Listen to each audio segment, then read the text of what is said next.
start. So I'm going to teach another method of representing the kinematics using what is known as a zero reference model. And the reason I like to use it is because I like to do 3D dynamics using this particular approach. And you can also do 2D. Okay. So what is the zero reference model? It's basically the model is based on the fact that you put the manipulator or legged robot in its zero position, which means that all the joint angles or reference positions are in zero, and then you use that particular reference position to write the kinematics. So if you remember, in case of the homogeneous matrix, we actually showed the manipulator in, for example, if we looked at the 2D manipulator, we actually drew it like this. Theta 1, theta 2. Okay, this is in the, when if you remember the homogeneous matrix method. In case of zero reference configuration, you'll actually put in the zero configuration, which is this configuration. Zero configuration. And you use this configuration pretty much to write the equations. So in this case, what we'll do is we'll basically write the axis. In this case, the axes are, well, in this case, we have revolute joints. So the axes are going to be in the z direction. And then another one over here. And that will be theta 1 and theta 2. And that will all, which will be used to, in order to find the kinematics. And then we'll also express the positions of the center of mass and links in terms of this zero configuration, and we'll go from there. Okay. Now, just like homogeneous transformations, we had these rotation matrices and the translation matrices combined into one single matrix called the homogeneous matrix. Similarly, we have a similar form for zero reference model. So if you have a prismatic joint, then the homogeneous transformation corresponding to the prismatic joint is going to look like this. It's going to be a 4x4 matrix. The 3 rows, 3 columns gives you the rotation, right? This is the rotation part. And then the 4th column gives you the translation part. So I'm going to write SUX, SUY, SUZ. And then the last row happens to be always 0, 0, 1. There's always default. Okay, so what is S? What is UX, UI, UZ? The UX, UI, UZ are the pin axes, or pin axis. So they also satisfy this relation, UX square plus UY square plus UZ square equals 1. That is just to ensure that they do not scale things by any number. They just always have square magnitude equal to 1. Okay. So for example, linear motion along x-axis would have ux equals 1, uy equals uz equals 0. And that's because motion is in the x direction. The parameter s gives the amount of translation. So in case of rotational motion, theta gives the amount of rotation, s would give, in this case, give the amount of translation. So that is the T matrix for the prismatic joint. So then we have a T matrix for a revolute joint. And this one is slightly more complex. So we write down T as, again, it's going to be 4x4 matrix. I'm going to write some shorthand notations, which I'll just expand out in a bit. So UX square V phi plus C phi, where V, I'll show you what it is, and C is basically cosine phi. UX, UY, phi minus UZ S phi, UX, U, C, V phi, UY, S phi. Then we have UX, UY, V phi, UZ S phi,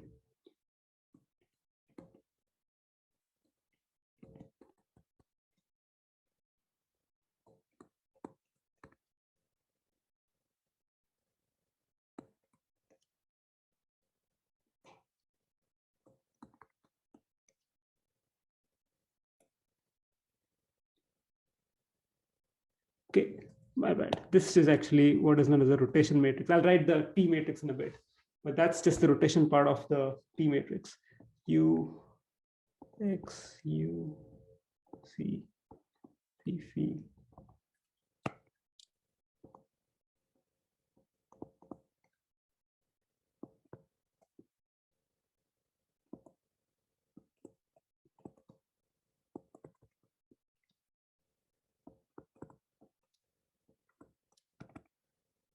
Okay, finally done. So I never really remember this or write this ever. I just have written down in as a function in MATLAB, and I just use it all the time. So that's the R. Um, the way you write the T for the rotation is actually based on R. So you write R, which is a 3 by 3 matrix. Then you have I minus R, where I is a 3 by 3 identity matrix. And then there's a small r, and I'll tell you what the small r is. And then since this is 3 by 3, this is going to be 0, 0, 0, which is going to be 1 by 3 matrix. And then there'll be a 1 here. This is 1 by 1. Okay, so that is the form for the T. Here I is a 3 by 3 identity matrix. And the R is actually the location of the point of interest in, so it could be point of interest, well, or it could be joint location. Just depends on how you, in this case, it's actually joint location, my bad. Point of is the joint location in the world frame. So this is where it's different from the homogeneous matrix. In the homogeneous matrix, we always write the position in local frame.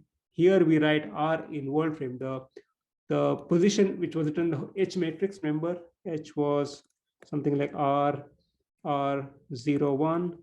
This was local frame. Here it's in the world frame. That's a big difference. And then I need to put what C and S phi is. So C phi is simply cosine of phi. S phi is sine of phi. V phi is 1 minus cosine of phi. And phi is the angle of rotation about the pin given by ux, uy, uz. Right, so that's the pin axis. So example of pin axis, if rotation about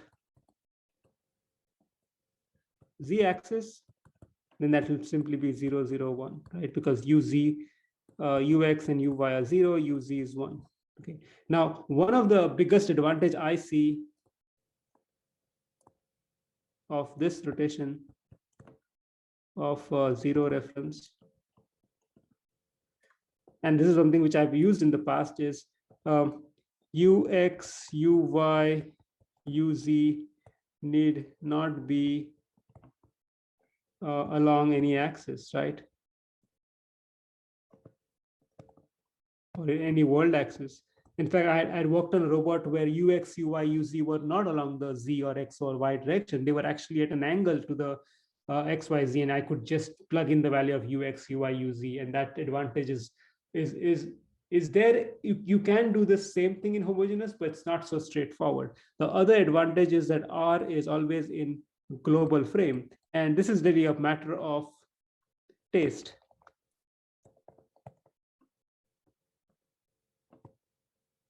So many times, if you are given the positions of a manipulator, you know the positions of the joints in the zero reference position when they're all at 0 in the global frame, which means that if you go back here, in this case, if this one is at L1, 0, and let's say this point is L2, 0, and 0, 0. So if you use the zero reference configuration, that small r will be L10, L20 corresponding to these joints. However, if you use the sorry, my bad. This should be L1 plus L2 comma 0. So this will be L1 0 and this will be L1 plus L2 comma 0. If you use, so this is the global world frame.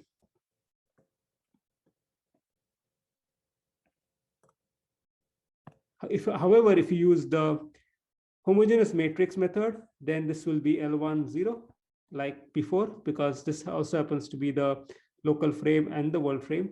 And this point is going to be L2 comma 0, right? So L2 comma 0 is the position of this point with respect to the previous joint. And so that is what he'll use in the homogeneous transformation method.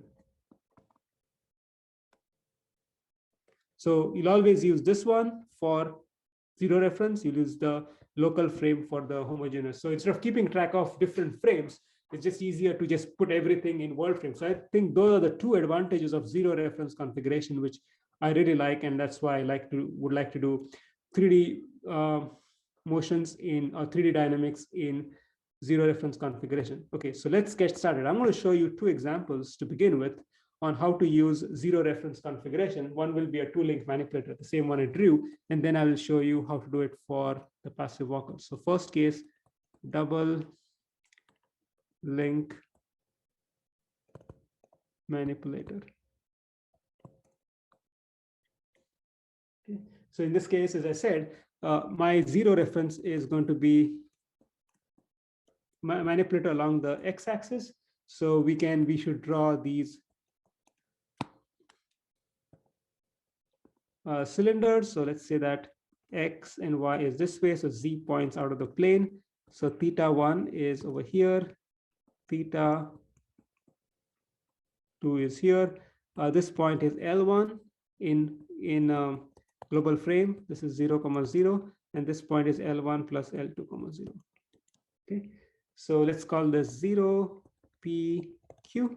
Okay. So once we have that, now we are trying to write the transformation. So in this case, T10, we have R 1 minus I minus R, small r, 0, 1, right? So this 0, by the way, is 1, 3. So how do we write R? Well, in this case, in R, if you remember, R was a function of just one parameter, and it was phi.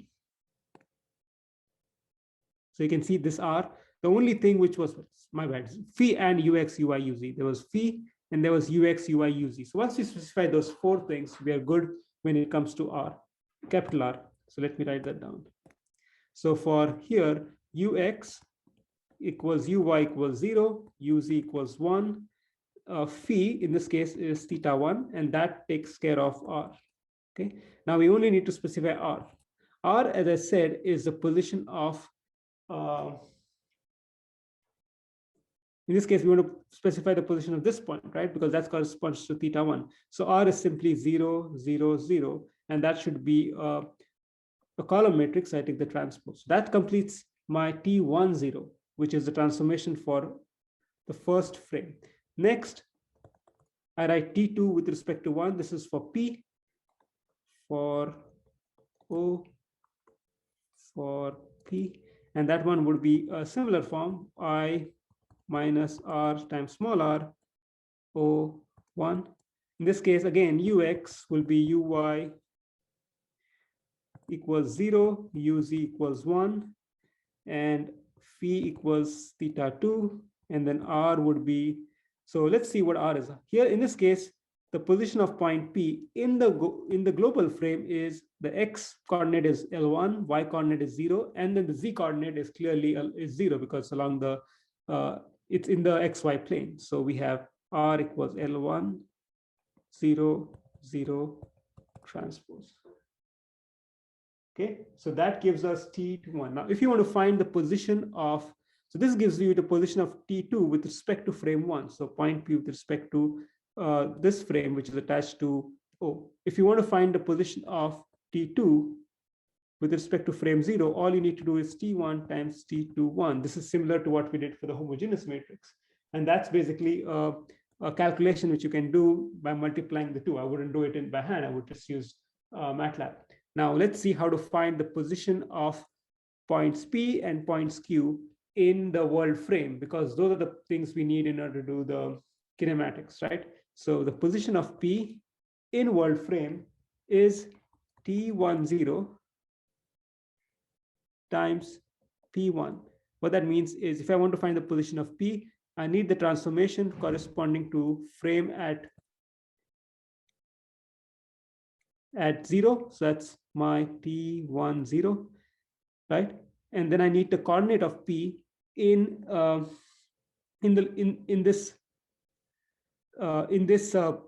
this case, it's going to be the world frame. So position of P in the world frame is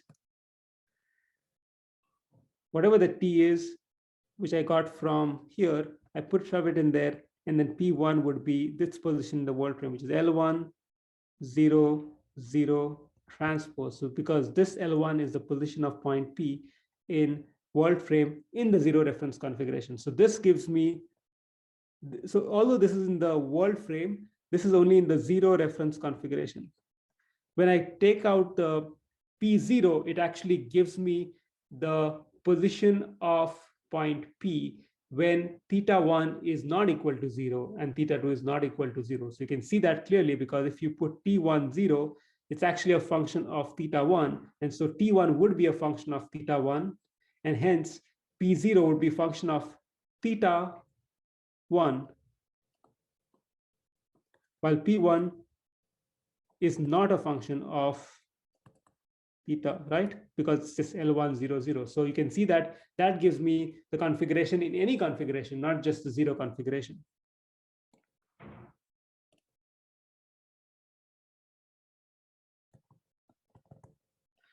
If you want to find the position of Q, right, because that's another point of interest, it will be simply the position of Q in any configuration other than not just the 0 configuration would be T20 times the position of Q in the 0 configuration. So maybe this is a better notation. I can write P0 just to show that it is the position in, I should have just followed that. Let me just write P00 and Q00. This just shows that it is the position in world frame. That's why there's a 0. And the 0 in the subscript just shows that it is in the 0 configuration when all the angles are 0. So similarly, T2 position of Q is the transformation T20 times Q in the world frame, that is the upper 0 superscript, and the lower 0 is denotes the 0 reference configuration.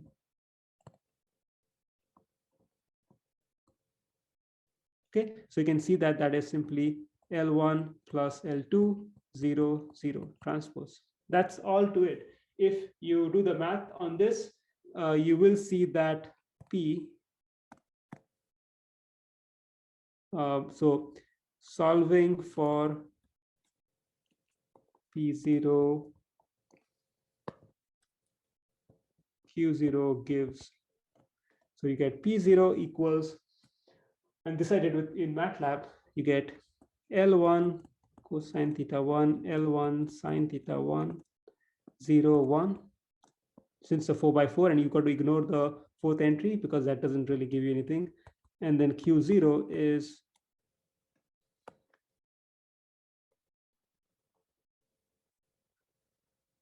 L1 cosine theta 1 plus L2 cosine theta 1 plus theta 2, L1 sine theta 1 plus L2 sine theta 1 plus theta 2, 0, 1. And then if you look at the way we did this using the homogeneous transformation methods, that is theta 1, that is theta 2. This cumulative angle is theta 1 plus theta 2. This is P, this is Q, and then we have X and Y.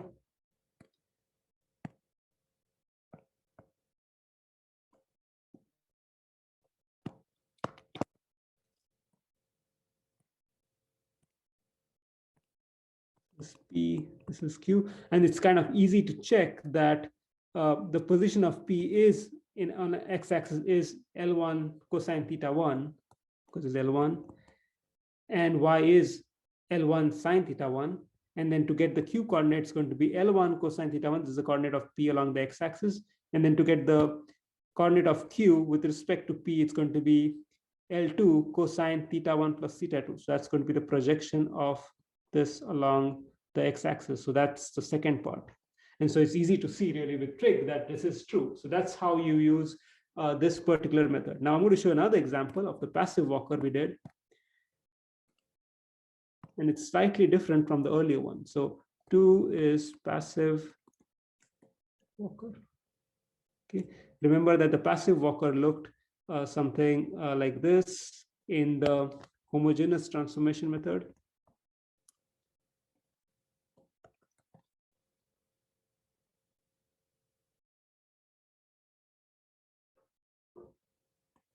This was theta 1. This was theta 2. And then I think this was C1, C2, H. And then we also had to find the center of mass, which was here and here. So that's G1, G2.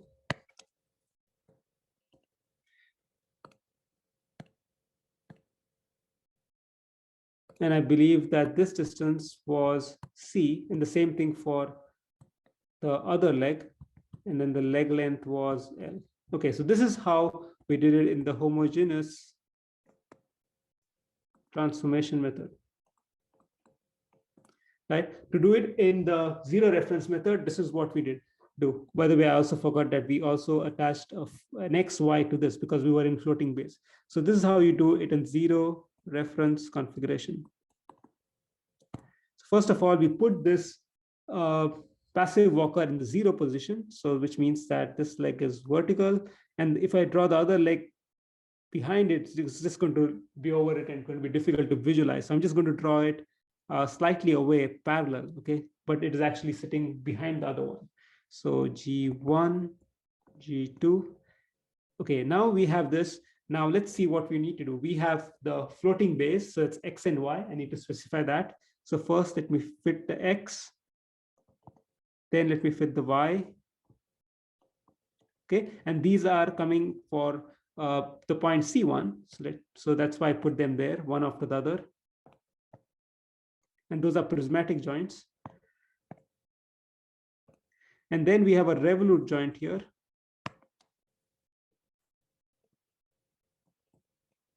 And that angle is theta 1. And then we'll have another revolute joint here. And that angle here is theta 2. So this is how the manipulator, the passive walker will look in the zero reference configuration. So once we have this, we all set to find the transformations. So the first transformations, in fact, here what we'll do is we'll actually combine this into a single one. We just make it X and Y, and that's really possible because it's just a simple translation which we can put together. So T10 will simply be 0, 0, zeros, V1, 0, 0, 0, 1, 0, 0, 0, 1. That's because there's no rotation. And then UX, UY, UZ, right? So I'm just going to write X for the X, Y for the Y, and 0 for the Z. And that would be our transformation. This can be obtained from inspection. Okay, now we have to find the other two, which are for theta 1 and theta 2. So I'll just write them quickly. I'll need this figure though.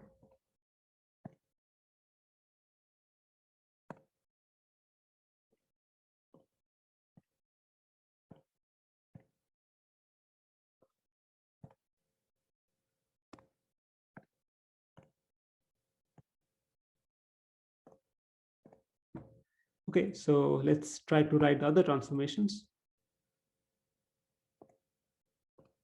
So we have first T21, because T10 is already taken. So for that one, we have R, I minus R, small r, 0, 1. So we need to figure these out. For R, we need to find Ux, Uy, Uz. In this case, Ux equals Uy equals 0, since this is rotation about the z-axis. So phi will be theta 1, and then we are left with R. Now R is going to be the position of joint C1 in the zero reference position. In the zero reference position, X and Y is clearly in the 0 position. So X and Y is 0. So point C1 is at 0. So R would be 0, 0, 0. That's all to it. Next, we need to write T32, which will also be the one associated with rotations. So R, I minus R, small r, 0, 1. And in this case, again, ux equals uy equals 0, uz equals 1, phi equals theta 2. And then we need to find the position of the joint. In this case, the joint is at C. So if this is x, that's y, then this joint C or H, sorry, is at L comma 0, right? It's the distance of L from the y-axis. So be 0 comma L. So we can write R as 0, L 0. So that's all to it. Now we can find T20 by simply doing this. It's very easy. And T30 is T20 times T32, right? Okay, so now we've got the transformations, but when we do the when we find the velocity and positions to get the Euler-Lagrange equations, we need to find the position of G1, H, G2, and so on. So we need to find the positions of all these points. In fact, we need to find the position of G1, H, G2, C2, and also C1. So how do we do that? So first, let's start with position of C1. Okay, now I want to find the position of C1 in the world frame in the non-zero reference configuration, and that's going to be T10 times C1. So that's just the notation. I'm going to put a superscript to show it's the world frame, and I'm going to put the subscript to show it's the zero reference. So here there is no zero, which means that's the position in the non-zero reference. So in this case, we have T10, which we've already found, and C10 is the position of C1 in the zero reference configurations. That's going to be 0, 0, 0, 0, 0, 0, 0. So 0, 0, 0. And I think you need to put a 1 for it to be consistent. Okay, so that's the position of C1. In fact, when you do this math, it comes out to be X, Y, 0, 1, which makes sense because that's the position in the world frame in the non-zero configuration. Okay, so got that. Let's move on to the next few.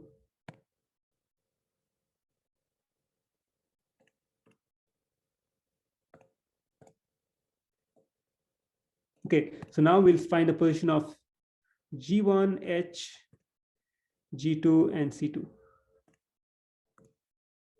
So let's go to position of G1. So G1 in the world frame equals T10. Sorry, it should be T20. And the reason I need T20 is because between to go to G1, I need to go through theta 1 and X and Y. So I need to combine those two, and those two combine in T20 times G1 in the world frame in the zero reference configuration. So we found this, we only need to find G1. So G1 is the position of G1 in the world frame. So we know that this length is L. We know that G2 is the distance of C, right? So the position of G1 in world frame in the zero reference configuration is going to be simply X is going to be 0, Y is going to be this distance, which is L minus C, and then 0.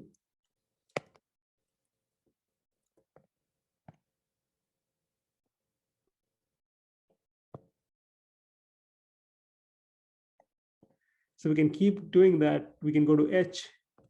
H is going to be very similar to T2, G1. It's going to be H 0, 0, where H is going to be simply the position of H in the zero configuration is going to be simply its position, which is going to be L along the y-axis. So 0, L, 0, 1 transpose. Next, we need to find G2. That's going to be T30, because now in order to go to G2, we need to go via T2 and theta 2 is described by T3 with respect to 0. G2, 0, 0. Is this convention also known as Denevith-Hartenberg? No, this is not known as Denevith-Hartenberg. The Denevith-Hartenberg convention is, in my opinion, much more complex than this. I did not cover that up because it's typically used in manipulators. And the benefit of Denevith-Hartenberg convention is that you only need 4 parameters to describe the joint I with respect to joint I minus 1. In this case, we need, I think, 5. I believe we need 5 parameters. Let's see. Let's count. So DH needs 4 parameters. And you don't need to know what exactly those are. But in 0 reference, we need UX, UY, and then UZ is dependent on UX, UI through that transform, through that expression, right? UX square plus UY square plus UZ square equals 1. And then we need phi. And then I think you need R, X, R, Y, and then RZ is not a free parameter because Rx square plus Ry square plus Rz square gives you the length of that. So I think you need 5 parameters in 0 reference, which people, I mean, I don't see the big disadvantage.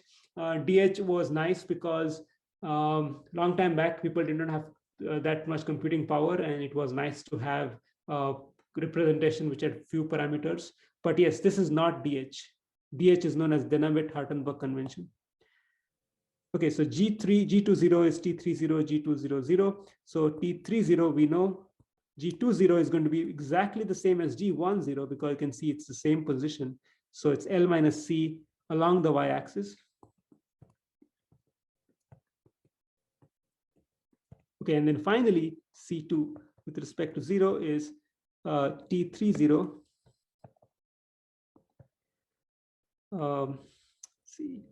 C2, 0 with respect to 0. And we found what T30 is. Now, the interesting thing is C2, 0 in the 0 configuration is actually at the origin, right? Because that is exactly where C1 is. And so we actually put down that as 0, 0, 0, 1. Okay. It actually, if you do the math, it actually works out all night. So what I did was, and I'll provide you the code, I took this equations, I put them in MATLAB, I derived the equations of a passive walker, and then I compared the passive walker simulations with that I got from homogeneous transformations, and they were exactly the same. So this representation works.